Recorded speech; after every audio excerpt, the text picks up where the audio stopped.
Então, pessoal, vamos dar uma continuidade ao nosso assunto de sintaxe e isso aqui é uma breve revisão, tá bom?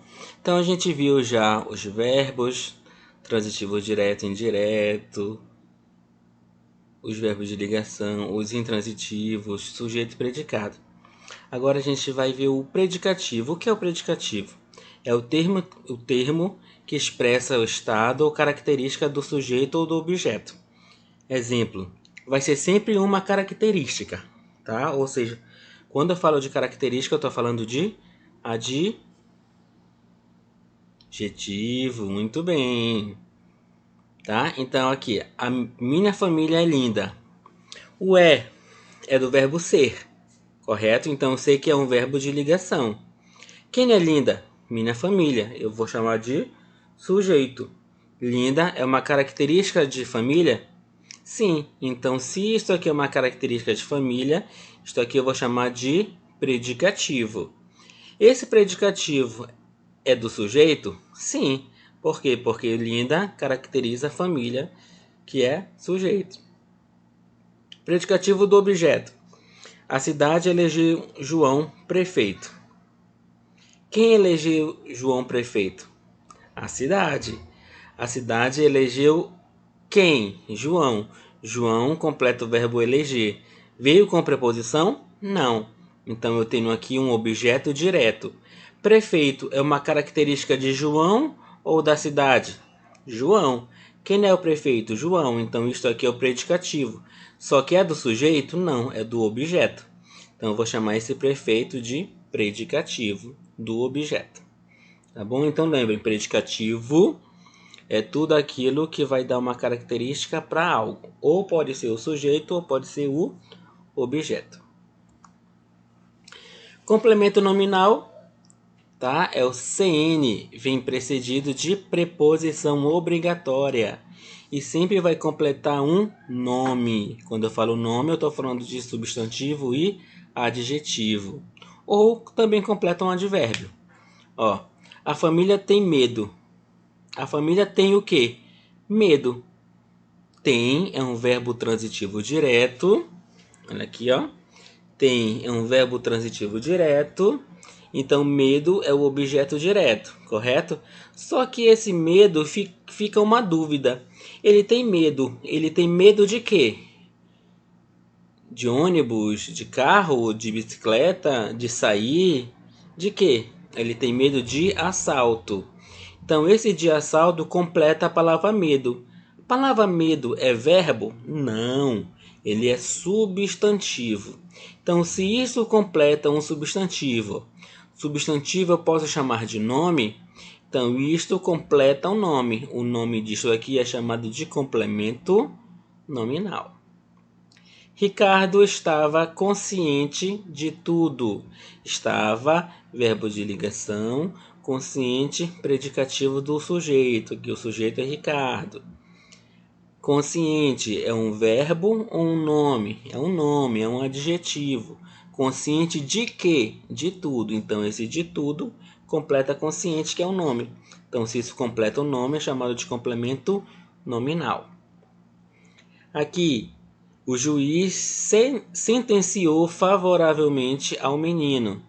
Favoravelmente, advérbio. Favoravelmente a quem? Ao menino. Então, isto aqui completa isto. Isto é complemento nominal porque favoravelmente é um advérbio. Tá bom? Voz verbal. A gente tem que saber o que daqui? Voz passiva somente. Mas vamos fazer uma breve revisão. Voz ativa é quando o sujeito pratica a ação. Quem indicou 3 livros? A professora. Então, a professora é o sujeito que está praticando a ação. Então, essa voz é ativa. Então, voz ativa é aquele que pratica a ação. Voz passiva é aquela que sofre a ação. Ó, quem foi preparado pela mãe? O almoço. Só que o almoço que fez para a mãe, não. Foi o almoço que foi preparado por quem? Pela mãe. Tá? Então, isto aqui eu vou precisar disso aqui para eu entender a nossa próxima análise sintática, que vai ser agente da passiva. tá? Então, o agente da passiva sempre vai estar presente na voz passiva, tá bom?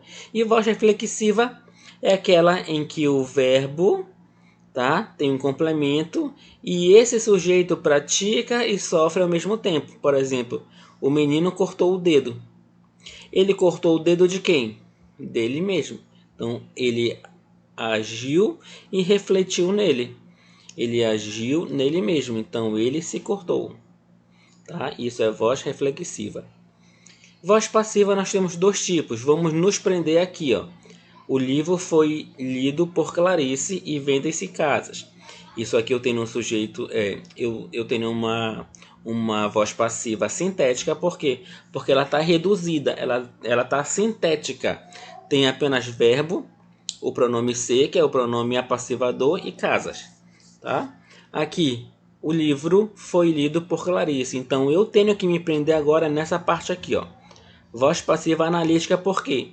Porque ele sempre vai ter um sujeito, sempre vai ter um verbo, tá? Que vai estar na locução verbal e sempre vai ter um agente da passiva, tá? Que é isso que a gente vai ver agora. O que é o agente da passiva? É o termo que pratica a ação verbal na voz passiva analítica. E ele sempre vem precedido de, per ou por, tá? Ó, o empreendimento foi construído com sucesso, tá? Aqui eu não tenho um agente da passiva, mas eu tenho uma voz passiva. Ó, quem foi construído com sucesso? O empreendimento. Foi construído uma locução verbal e aqui eu tenho a preposição de, eu tenho a preposição per, eu tenho a preposição por. Não, então eu não tenho agente da passiva, mas eu tenho uma voz passiva. Aqui, o empreendimento foi construído pelo arquiteto com sucesso. Alguém fez, alguém construiu esse empreendimento? Sim, quem foi? O arquiteto. Então, esse arquiteto aqui, pelo arquiteto, eu vou chamar de agente da passiva. Ó, o empreendimento, sujeito, mais dois verbos, que eu vou chamar de locução verbal, e mais agente da passiva. Voz passiva analítica, tá? Obrigado. Essa era a nossa aula de hoje, tá? Abraço.